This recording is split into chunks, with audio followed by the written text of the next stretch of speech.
Отбора на Дърски надигра категорично с 9-3 тима на Белопровод Юг в мача на откриването на битката за Варна. Капитана на Дърски Станимир Тодоров се отличи с 5 попадения и се превърна в голмайстор на този матч. В един от най-спорните двубои днес тима на АФК Ацтека надигра с 6-4 този на Кимбо Минчев. В другата среща от тази група един от фаворите за спечелването на купата Фулмакс надигра с 9-2 отбора на Лафурия.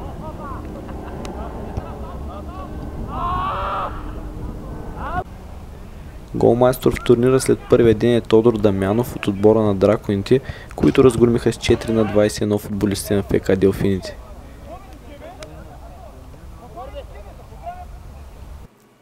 В останалите срещи Спарк Варна загуби с 4-6 от Кайс Парк Рейнджърс, Брейзърс отстъпи с 1-3 от Организиран хаос, а момчета от Волтрон победиха с 12-6 играчите на ФК Младост.